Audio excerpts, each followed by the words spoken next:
All systems go. Cleared for takeoff.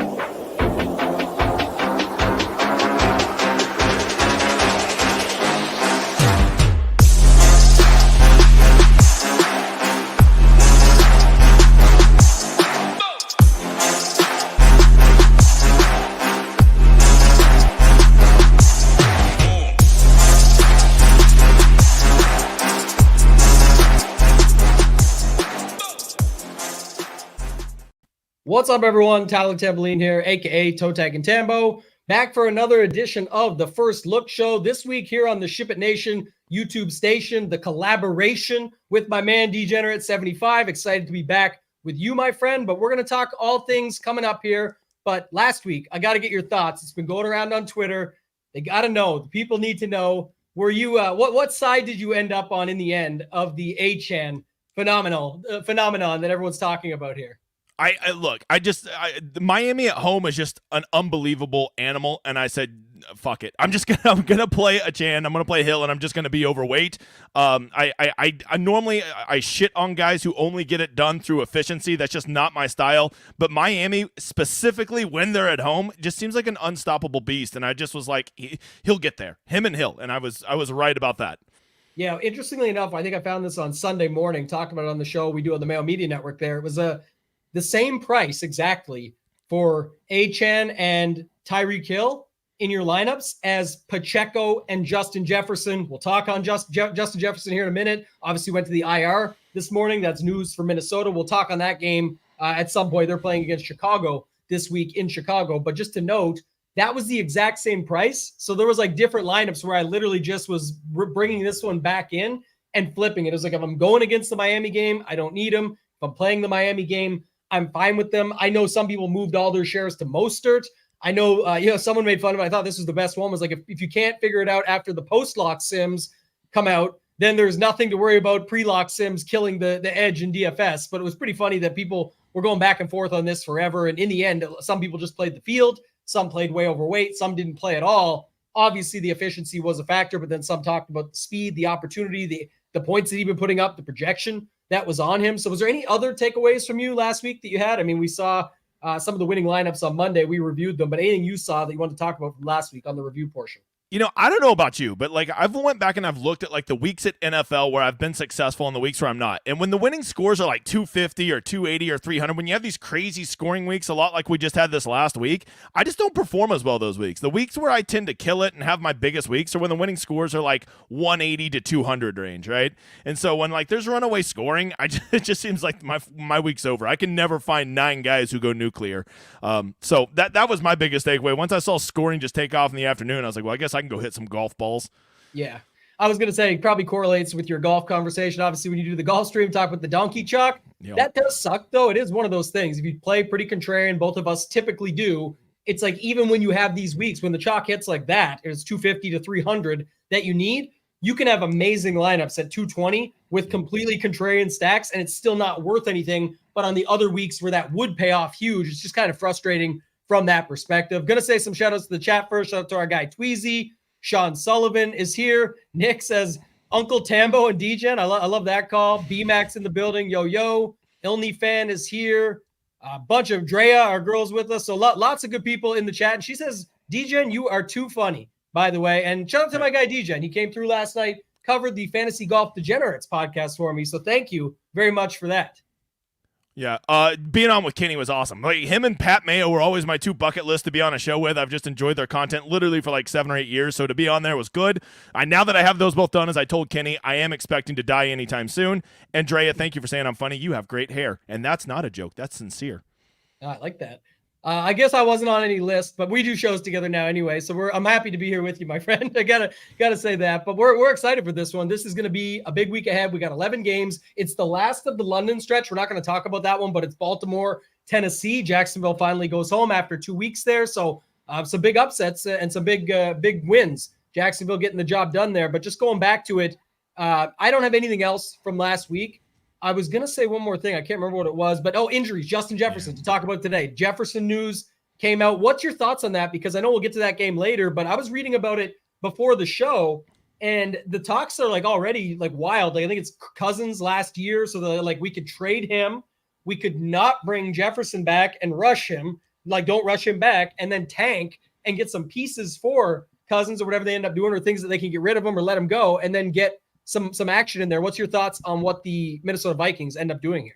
I mean, based on their current record, which is already horrific, and with Jefferson, and maybe if you trade Cousins and then you keep Jefferson out, I mean, you're looking at like a 1 or 2 win team legitimately. And I'm just telling you, as a Sooner fan, Caleb Williams, you want to have the number 1 pick in this next year's draft. The dude is a generational talent. He will be unbelievable. If you get him and then you can have him with a Justin Jefferson for the next 5 or 6 years, I mean, you're going to be like really in a good position. So if I was the Vikings, just start tanking. Tank away. Get Caleb Williams. Yeah, tank for Caleb is going to be a thing for sure. I'm not sure if it'll be them. Hopefully, Jefferson just comes back healthy and things get rolling again for them. But I'm not a Vikings fan, so I don't really give a shit. But either way, I think that's what people are thinking. If you guys want to know more about Caleb Williams and college football, go over to DGen75. You can go to DGen75.com. You can go to ShipItNation.com/DGen75. However you want to get there, take your pick, but make sure to use code SHIPIT to get 10% off when you go over there. Talk a little bit about that, DGen. You got a lot of stuff going on over there right now, college football being one of them. What else do we got over on your site? Yeah, basically, I mean, this is a crazy time because we got college football, NFL, and PGA, which is, as of right now, are the only 3 sports I cover. So it's like we're putting out a Rosetta Stone every day for either PGA, NFL, college football. We're doing points projections, ownership. We're loading all those into the solver. Even for these little slimy 3-game slates for college football, if you do not know college football DFS, I swear to God, it's so much easier than NFL. NFL has so much great content. The projections are so sharp. There's endless amounts of great game theory out there. Take all of that, do 180 degrees. That's college football DFS. No one knows anything. You get in there, you get some good projections, you understand the game a little bit. You can really, really gain an edge. And I will die on this hill. Part of me says I should just shut the fuck up about it because I'm letting too many people in on the secret.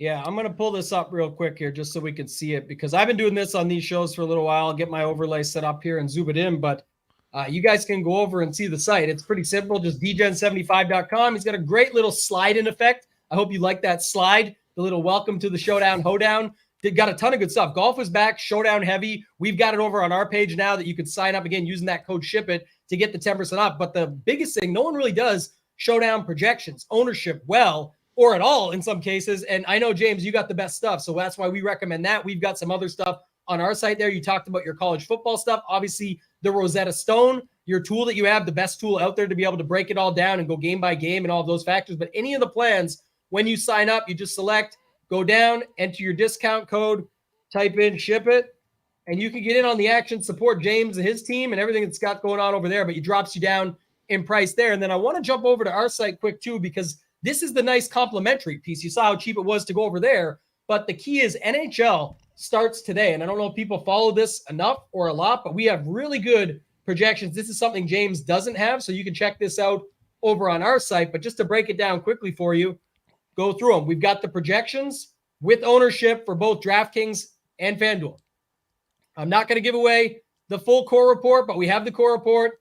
We have the slate plan real quick. We've got the matchup sheet. Again, it's a 3-game slate. I actually really don't care. So you can see it all. You can look at it. But this is all stuff that you usually get in on the action for. But it's all broken down. We have the legend. You can find the matchups that way. You can apply them if you're hand building. Lots of different ways that you can go about it. And then one more thing I want to load. If you guys don't know, James and I talk about this all the time about not just picks and plays. See these tools? You can use them to build your own lineups. You don't need our picks and our plays and all that stuff. We have those if you need them. But to break it down, we did just add the NBA education today. So we've talked about this in the past, and I'm logged in as a member, but we just launched this new course. It's a 2-hour masterclass video masterclass on NBA with title, hoop, and myself.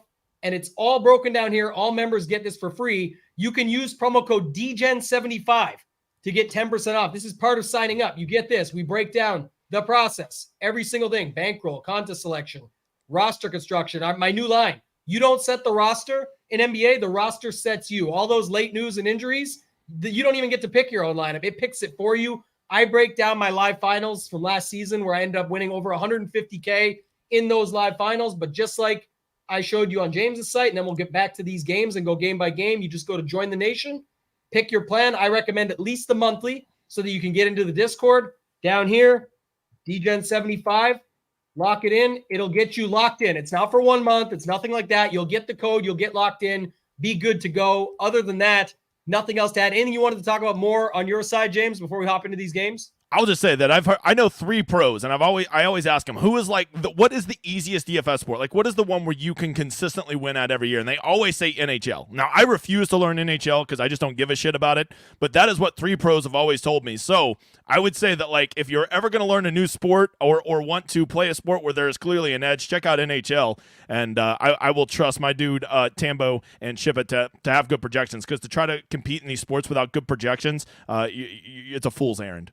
Yeah, it's really tough. So, all right, we can move on. We'll get into the stuff. The first game we're going to talk about is Washington, Atlanta. And this is the thing. Last week, Desmond Ridder, actually, I'm not sure if we saw the perfect lineup, but $4,900 Desmond Ridder was on the perfect lineup with 29 DraftKings points. So we'll talk about other things here. Bijan obviously disappointed some folks. People played him last week. His price is now $7,200. So we got the double B Robinsons here. Brian Robinson on the Washington side, Bijan on the Atlanta side, all the wide receivers in play. And by the way, Kyle Pitts went up $200 to $3,500, but finally had a good game at 30. Took him till he got down to $3,300 to remember how to play football.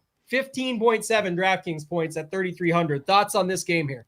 First of all, the only thing I was really disappointed in my play from this last week was getting the FOMO play of playing Bijan. I've just been a seller on this guy all offseason. Like, at best ball, I didn't value him. I think that people want to think that he's like a top 5 back, and he just ain't that yet, okay?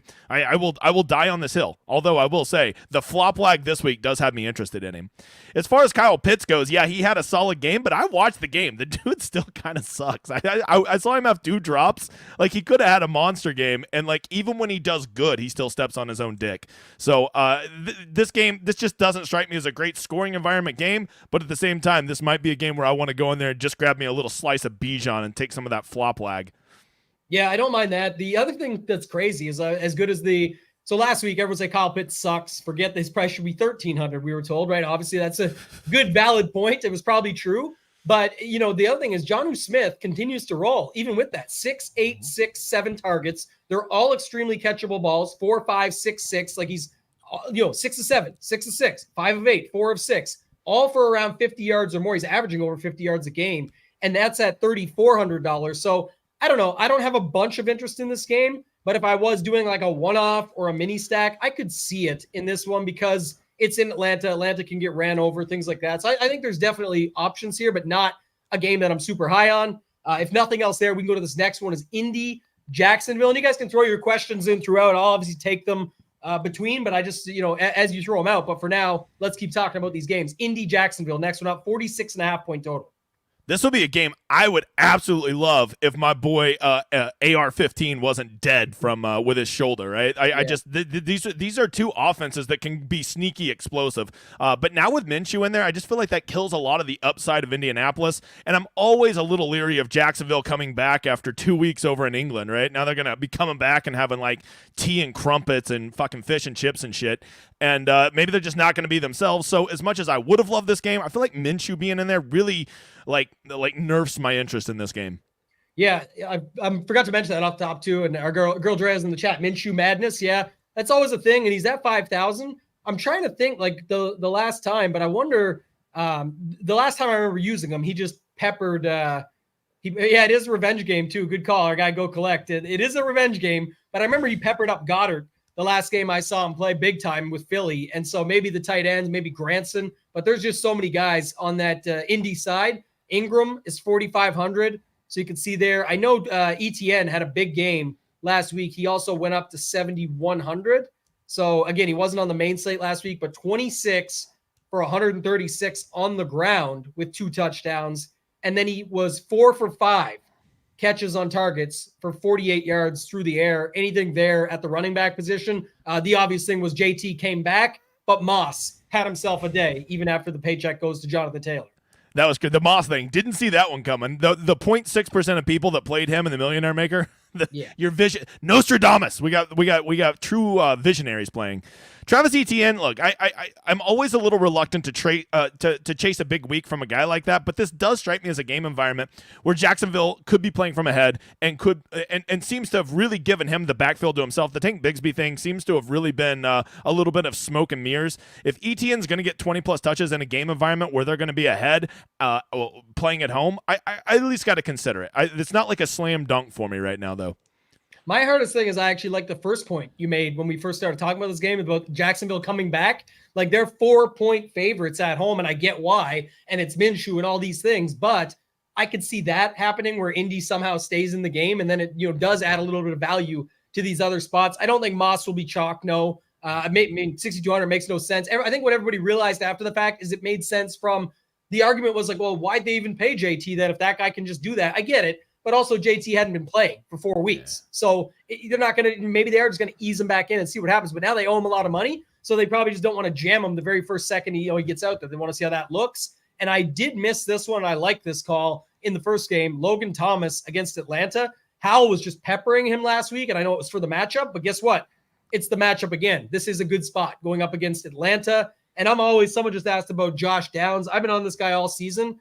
Up and down, get that? But 15.7, 13.7. I mean, he's got some games in him. Last week was 6 for 6 for 97. What has Pierce been doing? Because that's really what I think it comes down to. He's been getting 2, 2, 2, 7. So they haven't really been going to him as much. I don't have the snap counts up in front of me, but definitely think that Downs is always in play, and his price is 4,100. It only went up slightly. So you could get there if you wanted to. Let's talk about this next game. Let's go to San Francisco, Cleveland.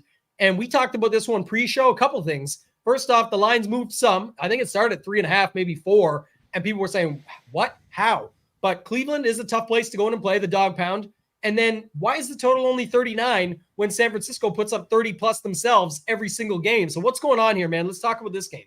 I think this is one of those things where Vegas is trying to tell us the answer to the test before it even starts, right? We saw the same thing last week with the Ravens and the Steelers. Everybody's like, why is this line so rah, rah, rah? I was like, dude, I'm telling you, the Steelers are going to cover this, and this game is going to be a dogfight, and they might even win, and we got there. And this is another one of those ones where, of course, Cleveland can't keep up with San Francisco. Of course, San Francisco is the most unstoppable team in the NFL. Of course, they're going to go in there and boat race them. Or they could. I'm just telling you, watch out for Cleveland. Vegas is on to something here, and I tend to listen to them. It is really one of those things. I know people talk about like the tinfoil hats and conspiracies. Not like it's not that. It's just we're saying been doing this a long time. You see that something doesn't add up. So either it is Cleveland sticking around in this game or smash the over because San Francisco might clear these points on there. I just don't see it. Cleveland's a good D. We've seen it already. It is tricky, this line. So I don't know. But somebody said it here. Jerry Matt said sneakiest stack this week, 49ers offense versus the Browns a la week 1 when everyone wanted to play Pitt or not touch the game and Purdy had a really solid game. Yeah, Purdy just doesn't really make mistakes. Someone said it yesterday. It might be when they run into Philly later on this season, but it just does not seem like this team is going to lose a game. Like they're just too good. And it's not like results oriented. Like they only beat Dallas. Arizona beat Dallas. I'm making fun of Dallas. I know you talk about this sometimes, but just to say it, it wasn't because of the result of beating Dallas for me. I was saying like, look how well oiled that machine is this early in the season. Injuries can happen. Things can change. It's early. But it just like everything is click, click, click, boom. Like there's no mistakes amongst that team. I mean, San Francisco is just built like a title team, right? They're good at all the right positions. They have unbelievable skill players, but then people forget like how dominant their offensive line is. Like, and then you just have a solid game manager that doesn't screw things up. Like, I mean, they just seem like they seem unstoppable right now. Yeah, it looks really good. And then like people talk about Purdy, I'm not expecting these 20-point games all the time that we're getting, but realistically, it's like one of those things where he just does his job, doesn't make mistakes, and the other players bring him along. When you got playmakers like Ayuk, Debo, CMC, Kittle, like what were they going to do to stop Kittle last week? There was no chance. The guy was just walking all over them. 3 touchdowns like it was nothing, counting them off on his fingers. Like it's just insane. So Cleveland D is for real. Like they have their abilities, but we also have to wait and see here too because of the Watson news. It does sound like he'll be back this week, and that line would say that he's in, but it is still only a Tuesday. So we'll go back to that one as we get later in the week. Let's move on. Let's go to Seattle, Cincinnati. Big talking point here obviously was the squeaky wheel gets the grease. Is that what they say? Is Jamar Chase, in fact, is always open. And it worked out pretty well for him. And if you were playing Jamar Chase last week, you needed to have Burrow because that's one of the things. But we talk about this all the time. A guy like Devontae Adams might be able to get there without a guy like Jimmy G or whoever happens to be playing if Jimmy G's injured. A guy like Chase, though, it's going to be 2 touchdowns plus, and then that's going to be Burrow is back. And sure enough, that was the case last week. He ended up on some of those lineups near the top. Yeah, good news is I had a lot of Jamar Chase last week. Bad week is he was strongly correlated to Josh Dobbs. And Josh Dobbs, I think, through like the first quarter, already threw 2 touchdowns. And then at the start of the second quarter, he remembered that he's Josh Dobbs and he fucking sucks. And you got to give the guy credit. Once he remembered that, he really lived up to that. So kudos to him. So when you have Jamar Chase get you like 5,000 points, it doesn't matter when it's in a Josh Dobbs stack. That was the problem. And sometimes that's the interesting part. And we look for this stuff when we're building lineups, and as we're going throughout it, we can see things like that. We try and talk about them. Usually later in the week, this is the first look when we can start to get more idea of where the chalk's going to land and where it's forming. And this was an example where Dobbs, I loved him. I actually had him in one of my main core lineups that I put up and was talking about with the team over at SHIPIT Nation. But it stacked so easily and it stacked so well that it was like that was a way to get access to Chase, still get Marquise Brown. And they connected early and often, and they were doing their thing, and then it just fell off. But when a cheaper option like Dobbs gets that popular later in the week, sometimes you can get different by just going to the other side, and a $6,200 Burrow at like 5% ownership, you're different already. And you can still play Jamar Chase and Marquise Brown and get away with it, or wherever else you want to put within that lineup. So that was one that stood out. What do you see here in this one with Seattle and Cincinnati? Anything that stands out for you early? I mean, when you look at the totals this week, like there's no obvious shootout game this week. This is like the first time I can remember all year we haven't had a 50-point total. So like if you want me to start identifying like sneaky shootout games or games that I want to possibly get into, this is the first one we've talked about so far that really jumps off the page to me. Especially if T. Higgins is out, that just gives a lot of value to Chase and Boyd. And then on the Seattle side, they seem like their offense has really started to, start trending. Other than week 1, they've definitely been figuring it out. So I feel like this is a game where like maybe you run, a nice correlation piece, or maybe one of your primary stacks with a nice run back in this one. Yeah, it looks like no heavy update here yet on T. Higgins. Remember when it first happened, they were saying like 2 to 3 weeks.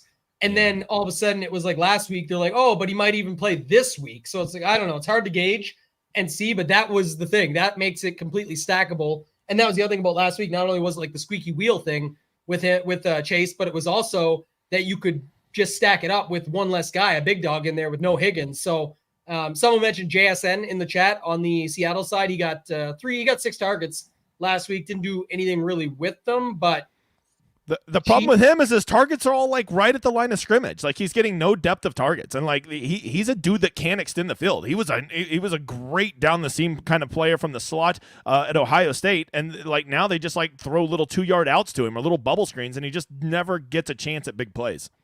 Yeah, what are we on now? Week 6? Yeah, this is week 6. We're going on to week 6. Yeah. So is sixth time the charm for Joe Mixon? I mean, God, we were trying to make this guy work every single week. He gets another. Last week, he gets his most attempts yet of the season, 25. He did go for his most yards on the ground, which was 81. Still, 13 DK points. But you remember last season, something like this happened, and then all of a sudden, what do you have, a 5-touchdown game or whatever that was? 3 touchdowns plus. It was a big game, 3 to 5 touchdowns. I forget exactly. But yeah, anything you could say on him before we move on? First of all, Boomer Sooner.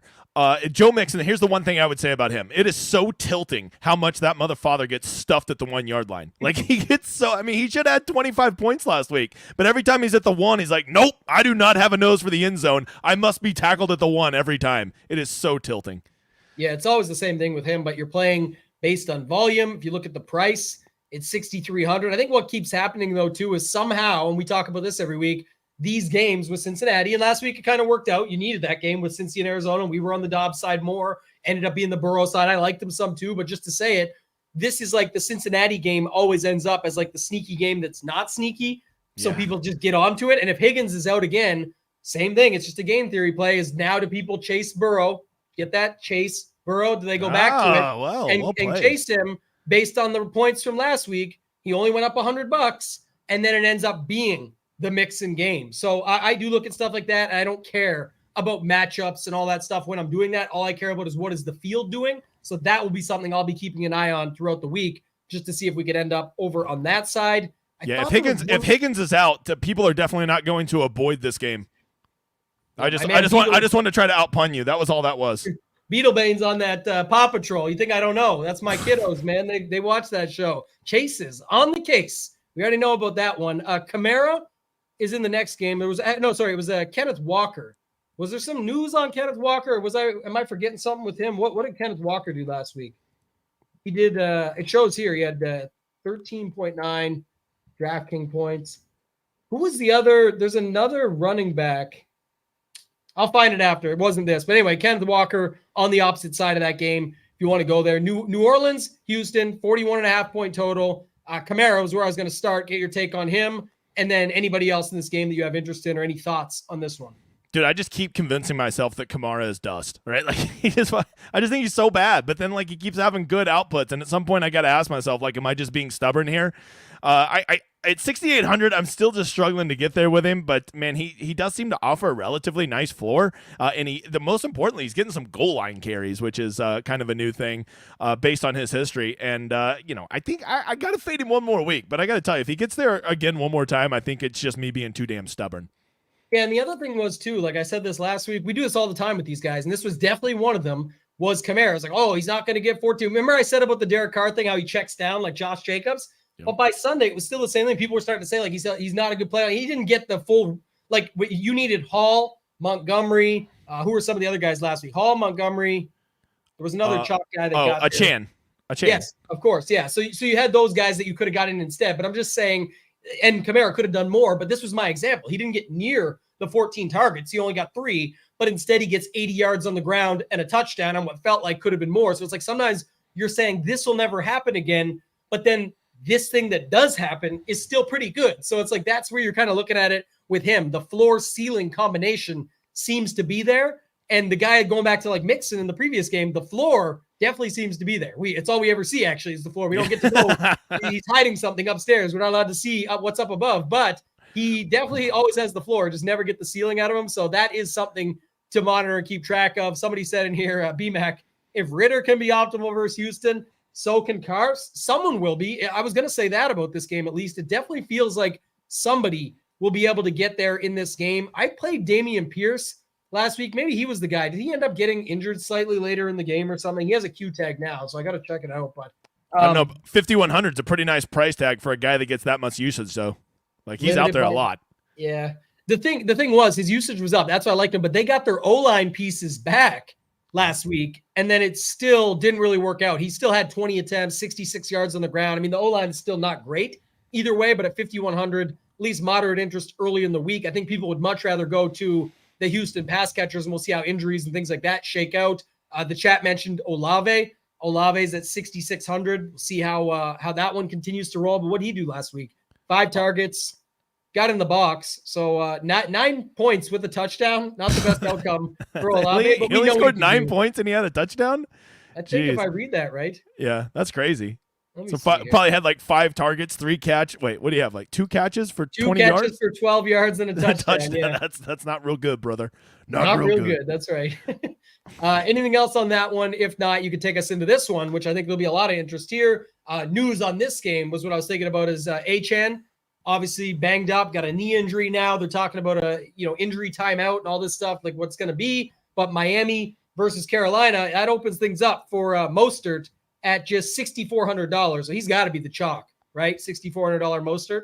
Yeah, definitely. If a Chan's out, most is going to be like 50% owned. And I'm just telling you, like, the best thing I can say about Miami, some people might get scared of that 14-point line and think, oh, it could be a blowout. They're going to call off the dogs in the second half. Dude, Miami doesn't do that. They're like the old Tom Brady, like 2007 Patriots. They're up like 42 points in the fourth quarter running play action over the top, right? And that's just Miami this year. Like, they will score 28 points in this game minimum. And if they're clicking, they'll probably get to 35 or 42. And, like, there's just so much value there, and they never let up. That I've just decided that when Miami's at home this year, I'm just eating the chalk. I don't give a shit. People are going to play probably Ahmed this week too, right? Because if at 4,500, if they're just going to say if it's going to be a blowout, they're going to be up. Why would they run Mostert so heavily? I mean, Mostert's going to be the chalk, but I'm saying you could definitely see a spot where Ahmed just comes in and starts playing. And the chat was already asking for Junior just now. We firing him up? Yeah, I don't know. And Mostert does not have a Q tag. That's correct. That's what we're saying. He's going to be, I would say, heavily owned. I didn't see anything about him. I was trying to do this live while we're looking at it. It's a first look, but just to see, but looks to lead backfield. evaluated for knee injury for HN. Like it's going to be that. But you brought up a good point. Like these guys just pound away, right? Like they don't care. They will put up 70 if they can. And the way this offense runs, it's just everybody's wide open. The way they use Tyreek Hill is just insane. And he seems to get there every single week. And his price just sits the same, 9,300. Now this game, by the way, is going to be pretty popular just because of some of the other stuff. Like Thielen is in this game at still just 5,900, and he racked it up again, 11 on 13 for 107 and a touchdown. He's got touchdowns in 3 of the last 4 games. I mean, you're going to see secondary stacks of Mostert, Thielen. Is there any other way? Like, are you going to triple stack this, overstack it? Like, do you have a thought process early on how you're going to handle this, assuming this game is going to be the heaviest owned at a 48.5 total right now?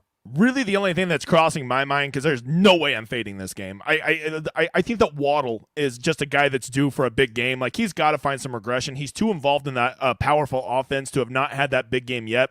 I watched the Miami game last week, and they were making a point to target him a lot early in the game, and then it just kind of faded away as the game went. But I think that Waddle is just due for one of like those 38-point outbursts, right? And I truly believe that some team in the NFL this year will make a point to guard Tyreek Hill. Call me crazy, but maybe some team will actually try doing it. It's just too hard, man. He's too damn good. You can't guard the man. It is crazy, but the Olave game was something, but the Waddle one's not much better. Waddle, if I told you he had 10 targets and a touchdown, how many fantasy points do you think he would have got? I mean, you would assume 10 targets and a touchdown, minimum of 18. Minimum of 18. He got 14 with that, and it's like 5 for 35 and a touchdown, but your point was right. The 10 targets, they were jamming this guy, and I remember it started out that way too early on. Yep. You're like, oh, it is going to be a Waddle game, and then it's like you see this other stuff, and then HN just breaks the slate. Everyone's tilted about that, and then Tyreek goes off too. Tyreek, only 9 targets and a touchdown. Complete opposite, 35 DraftKings points. So one less target, same amount of touchdowns, but it's what does he do with those touches? And very high value when you give it to the guy that just does this all day to people as he's running through the end zone. So Mingo, I've been trying to make this guy work. No Mingo on the bingo card for me, though. It's 5 out of 7 last week. Again, he put up Olave's points with just 48 yards, but 9.8. But at 3,500, we want a little bit more than that. We want to see some ceiling. Last week was a Chark revenge game. He got 3 for 6, 42 yards and a touchdown. It wasn't anything crazy, but he got his revenge touchdown. But I like your Waddle call. Anything on the Carolina side you want to talk about more beyond Thielen, who just keeps racking it up? Thielen is the only thing to talk about. Like the Panthers just seem destined to be an average team because Thielen is probably the 4th most talented wide receiver on that team, but they're just going to continue to throw it to him like he's Justin Jefferson. And I think I just have to accept that he is going to be the leading wide receiver for that team. He's on pace, I think, I saw, to get more targets and catches than he's ever had at any point in his career when he's definitely the most dusty. So if the Panthers are going to continue to play a dusty Adam Thielen, like they clearly are just going to embrace that. So I'm not going to get off of it. At least he's getting priced up closer to 6,000, which based on the number of targets he gets is where he needs to be. But, I'm so sick and tired of trying to play these other Panthers that are clearly more talented receivers, and then they just only throw the ball to Thielen. Yeah, it's been the way all season so far, so it probably does stay the same there. The chat mentioned the DJ Shark, he called him, DJ Shark versus the Dolphins. I see the correlation. We'll see how it plays out, but like you were just saying, like it pretty much just always comes down to Thielen there. So we'll go on. We'll go to Thielen's old team, the Minnesota Vikings, and we talked about Jefferson hitting the IR, but Minnesota heading into Chicago, only a 2.5-point spread and a 46-point total. So give me your first thoughts on this game here. We've got Cousins, Fields, the rest of the crew, but no Jefferson for the Vikings. So, it just first fill. It's Tuesday. Right now, I'm really thinking about only running one stack this week. I really want to play more cash game this week. Get into those fields more. And, Fields. What a perfect transition. And I'm thinking Justin Fields is the guy that I think I early on want to stack, right? Because not only can you skinny stack him, which I've really started to fall in love with the skinny stacks in NFL DFS, but I think that the Vikings have really appealing run back options in Osborne and Addison now with that huge vacuum of usage being gone with Justin Jefferson. Yeah, the other guy that I see popping early is Brandon Powell. It looks like he ended up with better day than Olave, actually. He had 4 for 43 on 6 targets. His long was 26. Got a rush attempt for 9 yards as well. He's the stone minimum for wide receiver, 3K. That doesn't reek of Wandell to you? Like the $3,000 free square that's going to get everybody 8 points and get them nowhere? Yeah, that's pretty much it, man. That's what we talked about last week. It's like there's no upside to it. But I guess, like I said, if you're going to be what I will say is this, is I definitely prefer to use a play like this in the game stack. Yeah. If that's fine and dandy and make it all work there and stick within it where you can also get some extra bonus points and some gravy on top because of that, I don't really like using, if he becomes chalky like a Wandale last week, as a one-off in a lineup just to make it all work versus like that makes sense in cash or something like that where you're looking for a floor. And if you get a ceiling, great. You know you're not expecting it, but in tournaments, we need to try and find that ceiling. Like you said, Addison looked really good last week. He ended up having 6 for 9, 64 yards and a touchdown. So good outing for him. Osborne's still there at just 4,400. There is options on both sides of the ball. It's tougher to figure out the running backs, but I think my guy, who was it, brought up, or Junior, this one I like too. Hubbard has been getting a lot more work. They still continuously go to Sanders, but it shows that Hubbard is doing better than him when he gets the opportunities. If you were playing a catch-up script there, you wanted to be a little bit unique within that build. Just going back to that game for a second, he is $4,300. I actually think you know there's an option there to at least go to him. You could do worse, is what I was thinking of. Like you definitely could do worse. So any of the running backs or the tight ends in this Chicago-Minnesota game, you mentioned Hawkinson, I think, but Kmet, and then the Chicago side's always tough to figure out, and Madison at 5,600. Yeah, I mean, I'll just say that I think Chicago's offense, I mean, obviously they showed a bunch of life last game, and they might actually be starting to be like a functional offense. And to me, I'm probably going to just play the regression a little bit on DJ Moore, and I would lean a little bit more towards like a Cole Kmet or somebody like another pass catcher that's not the obvious DJ Moore. Jim, bro, and now James only wants skinny stacks. Is there correlation there? Yeah, that's it. That's what I'm doing. Jim, bro. Now I'm all about the skinny stacks. Yeah, Drea, we're going to look at this. This is the first look. I didn't want to cheat and pull this up, but we have the DVP rankings over at ShipItNation.com. Use promo code DGen75. If you want to check those out and everything else that we've got. NHL launching today, NBA coming up soon, projections for both, plus all the other sports. But you can see that and check it out. We looked at that last week, like the Kittle breakout. That was the only spot you could really beat up Dallas heavily so far this season, things like that. So just using it to have a look. Obviously, the last thing I'll say on this game, Chicago, Minnesota, and then we got 4 games to go, is the tight end thing you mentioned, like Hawkinson is fine, I think. And then also Roshan, just because now I think, what's the Herbert situation? Like, isn't he out? Yeah, I don't see him listed. I thought he was out for a minute. Yeah, I'm not seeing him listed here with any projection, so I would assume. So that, I mean, that probably multiple weeks. I knew he was out. I just mean, like, I wasn't sure how it was, but it's expected to miss several. So was right about that. So that's. I gotta imagine Roshan's going to be pretty damn popular this week. Yeah, you can get in on the action there. He's 4,600. Again, before you go hop on it, like you say, you might want to check out those DVP rankings, but just seeing based on price, early thoughts, where people could end up. Definitely want to see that. Roshan, they're talking about too, because I know he did get banged up that same game, but I thought I read something this morning that he was going to be good, they thought.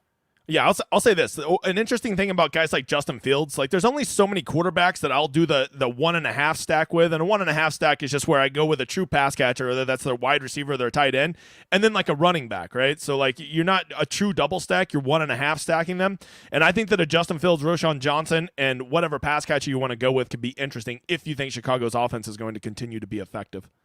Yeah, I was trying to see this here too, because Deontay Foreman, if not Roshan, but everything I see right now, at least of like 2 to 3 hours ago that you can see, say that, you know, it looks like Roshan could be fine. But again, we'll have to wait and see. If not, you can go to the other backups there, and we could definitely talk about that more later in the week. Let's move on. Let's go to this next game, is the Patriots and the Raiders. It's in Las Vegas. I think it's a short week for them, right? They just played yesterday. So Patriots in Las Vegas, 42-point total. The Raiders are favored by 3 at home. Thoughts on this one? I mean, are like, I think the Patriots are like so bad. Like they're almost unplayable at fantasy. Their one redeeming characteristic is they had Ramondre Stevenson, and now he's being phased out, right? He's down to like 50% of the snap share for them. It's getting to the point where like the only time I'm playing anything to do with New England is the defense they're playing against, which, by the way, the Saints did me very well last week.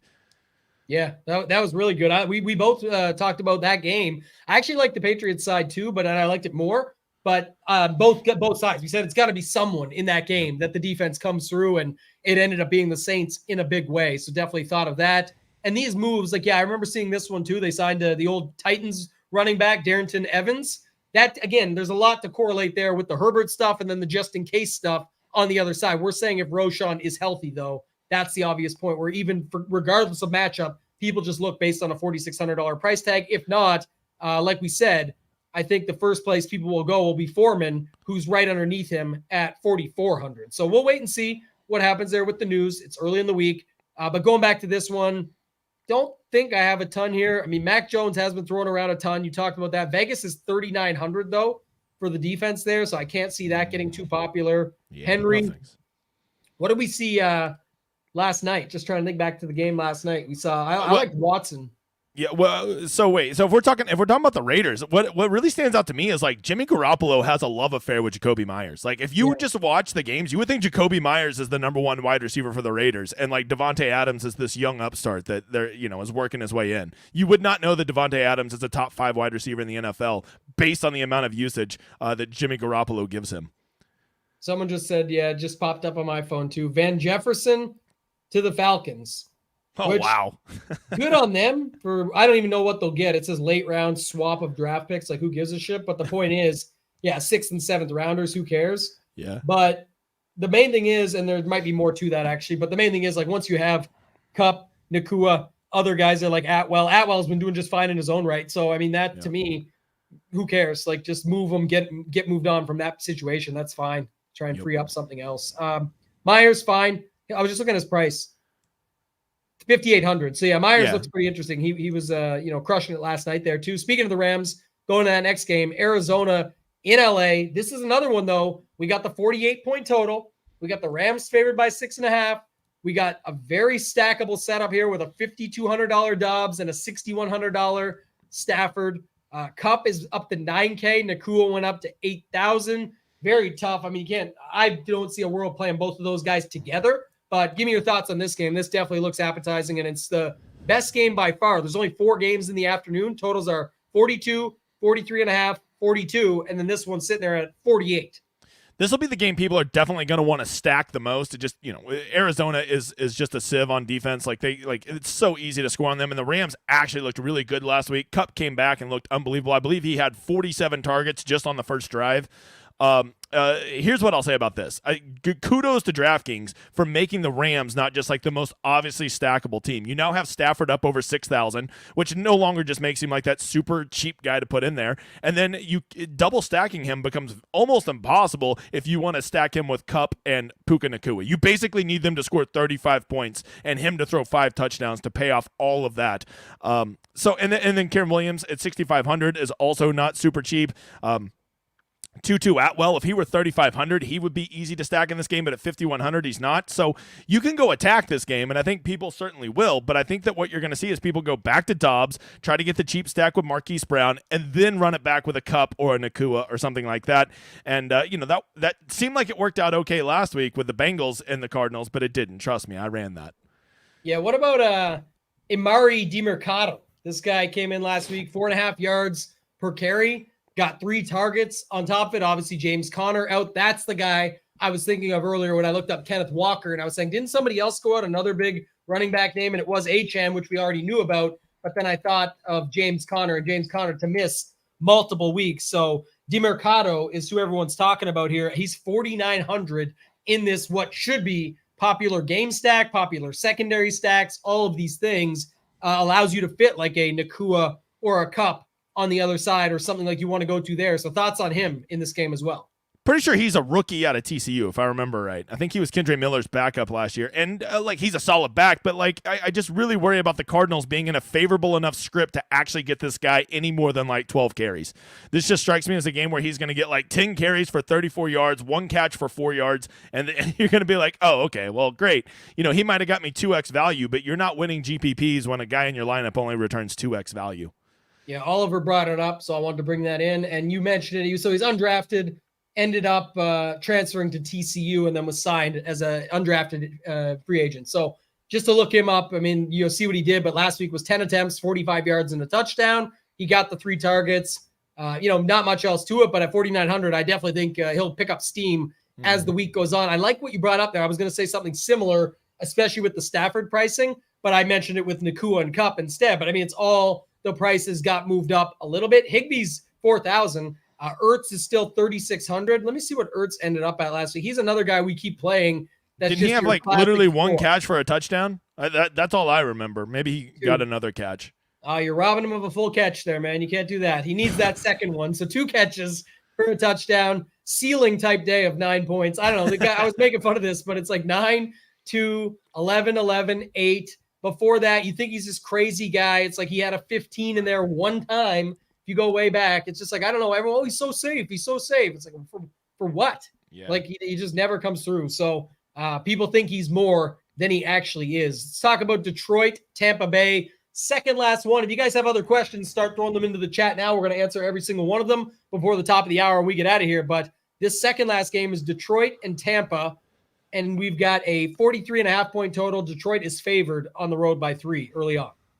Yeah, so Detroit's not at home where they're basically like Miami Dolphins light when they're at home. Now they're at the road on the road in Tampa Bay, and with Amon-Ra coming back, that's really going to kill a lot of that Lions usage. I stacked as many Lions as I could this last week: Reynolds, Raymond, Montgomery, Laporta, and they did fine. They did more than fine actually. But if Amon-Ra's coming back, and I haven't seen what the status is on Gibbs yet, but if those guys are coming back, that's a lot more usage that's going to get dispersed to really electric players, and that to me that kills a lot of the value and a lot of my interest in playing Lions this week. And then generally speaking, I just never play Tampa Bay. I love Baker Mayfield with all my heart, but he's just not a fantasy quarterback. I'm sorry. Yeah, these days we need a lot more than he can give us for output, like for anybody along those lines. Let me look up Mike Evans. Oh yeah, old Dusty Mike is what we call him. Yes. What's he doing right now? I don't see him with any projections, so that makes me think that maybe early on people are leaning towards him not being out. Yeah, that's what I think, and I think the chat was talking about it earlier today too, so I was looking at it there and then brought it back, but don't see any good updates yet. Here's the latest. Okay, 3 hours ago, because we know Amon-Ra looks like he's going to be good to go. We know T. Higgins, it's tough to say. We don't really – that's up in the air. Like I say, even Zach Taylor wouldn't talk about that this morning, just said he wasn't comfortable letting him play last week. And then Evans exited the Week 4 contest against the Saints, did not return. It was a hamstring injury, considered more of a tweak. He did work out and do individual drills during Monday's practice, but we won't read into that too much. So we will have to see that as the week goes on. So something to keep an eye on there. Hamstring, though, always a bit of a worry, so we'll have to think about it from that perspective. But Laporta, 5,600, only went up $600, but his floor seems to be Zach Ertz's ceiling. And then he also has ceiling games of like 19.7, 22.5, and just doing a whole lot of stuff out there. So it's a lot more money. You pay for that. It's $2,000 more, but he's kind of in the middle. If I just go back for 2 seconds here and turn everything on and just have a quick look, we've got, what is it this week actually? Oh yeah. KC plays on Thursday, Denver versus Kansas City this Thursday on Thursday Night Football. So in Kansas City. So we will get the Kelsey experience then. And then is Baltimore? I think they're on a bye. Is Kelsey pretty fucked up? Is he going to be okay? We're going to see. Okay. Hopefully he's okay. It did not look good. It did not look good. Yeah, we'll see. Hopefully he's okay. But Baltimore also. So it looks like this. Hawkinson is the highest priced tight end on the slate this week for the main slate we're talking about here. And Laporta, $1,000 behind him. Kittle at 5,000. Goddard, who we'll get to in a second.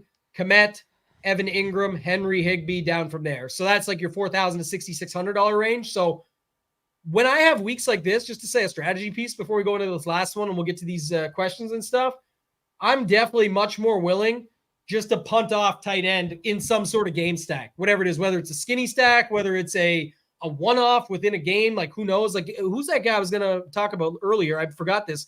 Smythe. Smythe is 2,900. He was 3K last week. Nothing, a pure zero for you. But if you go look again, he's out there like 90% of the snaps. It just has to go his way at 2,900. If he gets 3 catches for 30 and a touchdown on a week where tight end might not break the slate, that's the type of stuff that I'm looking for. We don't really have a lot of these options. Hawkinson, Laporta, pick your poison from that mid-tier. After that, though, I'd just rather go to somebody down there like that. And just that was one example I could think of. You could apply that to the other spots. I just won't apply it to Zach Ertz because I want to keep hating on Zach Ertz for being a floor monster. But let's talk about this last game. Philly and the New York Jets. It's in New York, 42-point total. Philly favored by 6.5 on the road. Yeah, Philly has not been like the offensive juggernaut this year that we thought we would. I'm wondering if like their defense is so good, they're just not being as aggressive. But, like I'm still watching the games. It seems like they're still chunking the ball down the field plenty. They're still doing Jalen Hurts designed runs. So when I see a 42-point total, this is another one of those things where I feel like Vegas is trying to tell me the answer to the test ahead of time. And this just strikes me as a sloggier game. And if I'm going to pay for Eagles, which they're always priced up, I mean always priced up, I am not going to do it in a game that could be rather sloggy. Yeah, I saw that too, and that's what I was looking at first off. But like I said, I guess Goddard would be the one consideration at 4,800. You could go Conklin the other way. He's even cheaper. He's 33, but that's the one thing I will say. Brown down to 7,800 from 8K. Devontae Smith down from, I think it was 74 or 7,500 last week, down to 7K. Garrett Wilson stayed right at 6,000. I don't see this game as popping off back and forth, but if you wanted to play some secondary options in it, I wouldn't hate it with some of those guys that I mentioned there, just to see it. Let's go back. Let's look at some of these questions as we break it down. Anything else on the slate you want to talk about before we go to some of these questions? I just want to ask your opinion. Is it too much of a stretch to play the Kirk Cousins is going to be starting for the Jets by this Sunday narrative? Is that too ballsy? That might be the take of the week. The take of the year so far, if it happens this week. But I don't think it's going to happen that quickly. It just was, I think it was rumors more so this morning, but I understand why and where those come from. So, one of those thoughts that you could always go. We mentioned this. It was right above you. It was $4,900 DeMercado. Joey says, so you're telling us to go back to Dobbs. You said you think people will go back to Dobbs. Do you think that'll be the case, or how do you think that one plays out? I mean, people want to play Nakua. People want to play Kupp. And it's really hard to do it and build a lineup that doesn't make you vomit in your mouth if you want to stack him with Stafford. So what's the most logical way to do it? Go play a cheap Dobbs stack and run it back with Kupp. Run it back with Nakua. So, yes, I think people are going to go back to him with that total. Yeah, definitely thought process around that is what we talked about earlier, too, with the Tua thing. And you and I have had these takes week to week where you want to wait and see where things end up. Because, it was like if it's going to be the Jacksonville passing stacks that week we were talking about, let's go to ETN. If it's going to be ETN that gets chalky, let's go to the passing stacks. And it's not just to say, let's leverage it because it's just it just is an overcorrection or reaction to one side. It typically is a spot that you say, well, I still like the spot. I'm just going to get access to it in a different way. And last week, once you found out, a lot of I did not adapt quick enough. I got some Burrow, but my majority of my stuff was on the Dobbs side. Yep. But seeing that, some others are adapting to that as well. The key was to go to the opposite side. And if you thought Chase was going to have a break the slate big type of day and he was projecting well and top values at wide receiver and our projections, everything like that, that's where you can get Burrow into the action there. I've noticed something this year versus just like 3 or 4 years ago, and I want to see if you agree with me here. People running ugly stacks, like a Dobbs stack or just whatever disgusting stack you can think of, are so much more common now than they were 3 or 4 years ago. 3 or 4 years ago, the most common stack would always be a Josh Allen, a Patrick Mahomes, a legit quarterback with legit wide receivers. And now you're seeing more and more people go to these ugly stacks because of what it allows you to do with the rest of your lineup. Am I seeing it wrong, or are you noticing the same thing? Uh-oh. All right, it looks like Tambo might have froze. He warned me that his internet could go out, so I'll just keep going in case that we're still on the air. So I would, by the way, in the chat, seeing I got to keep this going, I would say this: do you guys also notice that people, if you've been playing DFS for a few years, I swear it used to be that people always ran the quote unquote safer stacks and then would punt with their other spots. Now people seem to be more willing to punt with their stacks and then get the safer pieces with their one-offs. Did you hear all that, Tambo? I see your back. Yeah. Random outages. Do you got me back? Yeah, I got you back. Okay, it says it's still low, but it did this the last couple days, and if it goes out again, then I apologize. I kept the show going. I kept my promise. You did? Yeah, you did. I appreciate it. I was going to say, it's the tight end pricing still being low, the quarterback pricing being low and stackable with it, and it used to be more so, too, that people would find like a Hurts or a Josh Allen or something where they need that quarterback with that upside. Now they're saying, I'll get my upside through my running backs or my wide receiver full PPR bonuses and points and all that. As long as my stack makes sense, that can lead to this other stuff. And so far, it's worked for the most part. You're seeing some of these mid-tier quarterbacks like last week with Burrow and whatnot, but overall, it's been one of those things. And Nick knows, he goes, fancy internet. I've been bragging about my 800 megabytes per second as a joke, and ever since I've done that, there's been these random outages, but I know it's coming right back. I still heard everything that DGen said, so we'll keep it rolling. Nick lives in a swamp. He doesn't get to cast aspersions on others' internets, all right? This is just two gators fucking swimming back and forth. Yeah, this we talked about. Definitely like Sam Laporta week to week. Nick, maybe. I think so. Don't want to spoil it, but probably. But yes, we're interested. So yeah, there could be some more shows you see of this combination. Definitely love hopping on here with my guy doing these shows. What about this one? Howell, Logan, Skinny, Bijan run back. I honestly don't hate it. If we've already established that the Falcons are not great against tight ends, so Logan's actually looked pretty solid this year. Howell is a guy that's due for a breakout, and the ultimate run back for Atlanta, a guy who I already talked about the flop lag would be Bijan. That is a stack nobody will have, and it's very affordable and gets you with some electric players. Yeah, I actually kind of like it. It's also what I said earlier about tight end being a bit of a wasteland beyond the couple options at the top where people might feel they need that. I actually like something like this where, if Logan has a good enough day, attach it to Howell for cheap, Bijan gets in there for some flop lag, and then you can do whatever else you want with your lineup at that point. If I could just add one more thing to that stack, a stack like that, I wouldn't love in a $200 single entry, right? Because if a stack like that hits, you really want to get paid dividends with that. I would play that in a slightly bigger field if I were going to run a stack like that. So if it does get there and it is the nutted stack and run back with Bijan, you want to get paid the greatest dividends on that. Yeah, I like it. Put it where you can make the most money. So definitely don't hate that. If Taylor is there, Kelsey will magically get better. And some might say, shake it off. Shake it off. Let's see. We can see if he's got his girl there. Madison is in a great spot. We talked a little about him, but not much. Did you have any more on Madison? Man, I like the guy's just, I don't know. Is he ever going to, every time I play him, I'm like, what's his upside? Like, I feel like he got 17 points one week, and I feel like that is his upside. I don't know. And I tend to prefer my running backs to be playing at home. I know that's a weird thing, but like just running backs at home, I just enjoy those scripts more. Yeah, I like that too. And I was just looking to see if it was another trade, but it wasn't. It was still talking about Van Jefferson. Might play Smith with the squeaky wheel narrative. I mean, I don't know. I'm not opposed to it.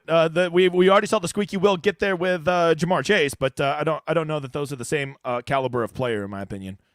Yeah, I've been waiting for it though, the breakout for the Slim Reaper, so I don't hate it. Fant 3000. Yeah, I gave up on that guy a long time ago. Yeah, we're waiting on this still too. We said already we're going to see what happens with Roshan. Our guy Tweezy says, I've been doing ugly stacks just like the Burrow stack. I threw that there and forgot about it. Yeah, sometimes you just throw them in as you're going throughout. Stroud skinny stack with a Kamara bring back in the dome. Viable. Sure. Yeah, I mean, definitely, right? Like Stroud, the problem is you got to determine, is it going to be a Tank Dell week or is it going to be a Collins week? And if Dell's out, well, I guess it gets to be pretty obvious it's probably going to be a Collins week. So I would like that condensed usage with a Stroud and Collins and a Kamara run back. If he's going to keep getting that usage, I guess so. I just refuse to believe that guy's good.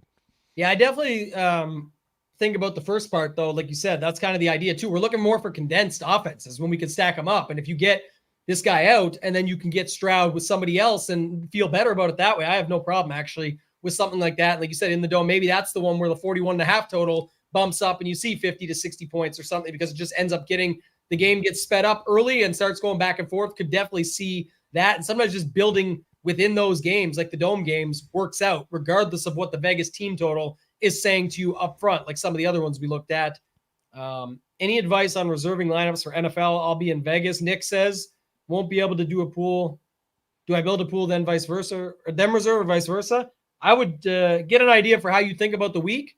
Yep. And then I'll answer this in a sec, Colin. I clicked that by accident, but I will answer it. But if you feel good about the week, reserve more tournaments. If you don't feel good about the week and you want to party it up, you know, you're not going to be in there, then I would definitely play less, but you'll have to reserve before you go is my understanding, right?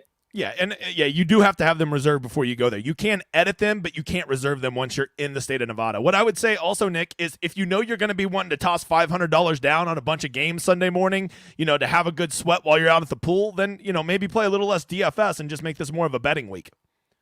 Yeah, I think that's the key, and you can look at it from that perspective too. Obviously, a lot of betting that you can do. My guy Colin asked a quick question. Any slates with 4 NHL games or more, Nades will have a video out, and he's going to be showing off a lot of the tools, the matchup sheet, the projections, all the stuff that we have over on the site. Again, if you want to check it out, go to shipitnation.com, use promo code DGEN75 to get 10% off any of the plans you choose. And that locks in. It's not a 1 month only, nothing like that. That's just what you get locked in at for the pricing. Are we still doing 4 wide receivers? Definitely. A lot of the times actually in GPPs, like again, depends on the week. Last week, there was a bunch of really good mid-tier running back options. You just probably weren't going to end up there as much, but you also knew that it was going to be different if you did. So something to be said for that. Any Drake London love? 4,800 starting to get targets. Yeah, I mean, he is getting more targets, and if you're liking that game, that Atlanta-Washington game, which isn't a dome, and it does have two offenses who I guess have a pulse, even though they suck, he's a great value at 4,800 if you think that game is going to be like a 28-24 type game. What did he get last week? So, I mean, 9, 7, 6, 7. The last 4 weeks, he's been getting the targets. Yep. 14, 12, 5, and 18 for DraftKings points. He's there. I got to turn off this other game so I can see what else is within that. But I'm just starting to think out loud. Like you said, it's another dome. We just mentioned this. And it actually has a little bit more of a total. 42, then 41.5 is not much. But if you were talking about like that Logan Thomas side of the ball, and then you look at it from this perspective, you could go double down on Ritter. You could go with Drake London and then throw in Logan Thomas and cut it off there. You got 3 guys from that game. I really wouldn't have a problem with that. People are just going to see that total and say, well, I can't play that game. But what you're going to fail to realize is how cheap all the people in that game are. They don't have to return 35 points to pay off those price tags. There's a lot of guys in that game that if they get you 20, 25 points, they could be in an optimal style lineup simply because they're so cheap. So like you got to look at the totals of games, but you also have to look at that in comparison to what those players in that game cost, right? Mm-hmm. Yeah, no, for sure. We've talked about this plenty in the past. People always say that, like, oh, that total sucks. And then the score ends up being 21-20 or 21-17. And it's still an overall bad total. But what about the guy that got 2 touchdowns leading his team to 21 points? That's 14 of them right there that he's helped put up, right? Or whatever the number, 12, and then you add the Pats, whatever you want to say. But my point is, to your point, that you could still get there in that spot.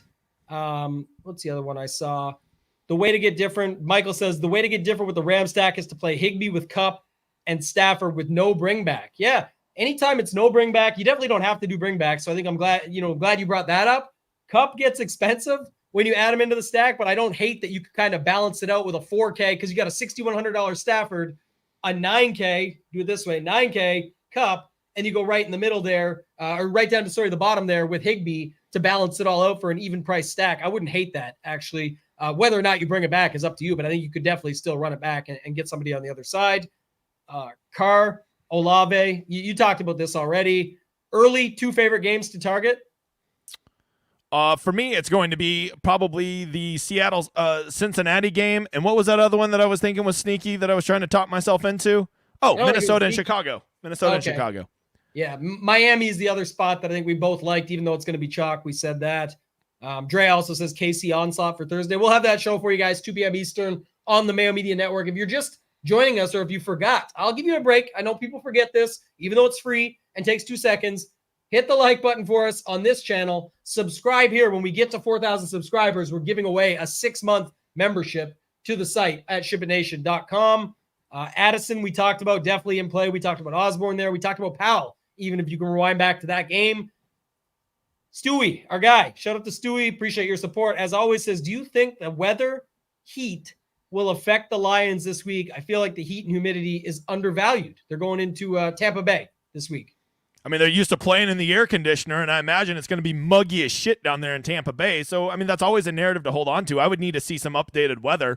If it's going to be 89 with like 95% humidity, then that could be a narrative I could run with. Foster, $2,700. Who's Foster? Foster Moreau? The island of Foster Moreau? Is that who we're talking about? I don't know who Foster is. I assume at 2,700 it's got to be a tight end, right? I don't know. That's what I was thinking. He was talking about Foster Moreau, but yeah, I'm out. I don't know. That he doesn't jump off the page to me, but if I'm being honest, I haven't done a deep dive on the island of Foster Moreau this weekend. He got a touchdown last week, I think is why we're talking about him, but yeah, not popping on my radar right now. As we get close to the end of the week, look into it a little bit more. Obviously, I always got to worry about the other stuff that's going on there. We talked about Fields. Atlanta's, they always play at a slow pace. Yeah, it doesn't help. Last week when Ritter has a good game, you don't get that. So it just depends. You get a better pace and all that stuff that goes with it. So it's really tough to say. It's all more about the game flow. But what we're talking about, again, is like that's the whole point of this concept. I know we're getting past the top of the hour. We'll end the show soon. If you guys have more questions, we always like to answer them. But if you're playing that game for a game stack, you're hoping it goes off. Like you're hoping you're getting a lot out of it. So you can't worry about that as much as if once you commit to it and roll with it, you're hoping you get what you expected. And we know it needs a better pace for it to pop up. We know that you would need Ritter and Hal to get things going early on. And that's tough to see happening. If you don't see that happening, I definitely would not suggest going there. Spencer, want my social security ID too, buddy? He wants the uniques, the randomness. He knows all my statistics on how I run my lineups. Those are secrets, my friend. No, I'm just kidding. If you go to shipitnation.com though, I'll tell you where I talk about this and openly do it is in the course that comes free on any sign up. So if you guys go to shipitnation.com, Hoop and I recorded this course. I'll bring your comment back off so you can see it, but it's a 4-hour NFL DFS process course. We talk about our own process. We talk about roster construction, live finals, qualifiers, satellites. We break down showdown. This is 4 hours, but you can break it up. You can also go to any segment you want at any time. Just click right to it the minute you go over to the site. It takes 2 seconds to get to it. So covering all that in there for you guys. And then lastly, Ilney fam, we'll have the last shout out. Says, love the first look. Great show, guys. Thank you. We appreciate everybody for watching. James, any final thoughts before we get out of here, my friend? No, I look, this I like slates like this where there's not the obvious, 52-point total or something, and then we have to determine how to play that. To me, there's like 5 or 6 viable games, and then 5 or 6 kind of slapdick games. And I like slates like this a lot more where there's not the obvious game that we have to spend our whole week thinking about what do we do with this game. So these are weeks I like, and I don't think we're going to see a 280-point score this week win a GPP. And that's where we have our opportunity. Like we talked about earlier, we can do what we like to do, still find our way around, and hopefully not have to worry about that. We'll see how the slate goes. But we'll be back. We both have more shows coming out throughout the week. Follow DGen on X. Follow his YouTube channel. Go to our YouTube channel here. Subscribe. Smash the like button on the way out. That's going to do it for the Week 6 First Look, guys, here on the SHIPIT Nation YouTube station. For James, for myself, ToeTagginTambo, let's ship it!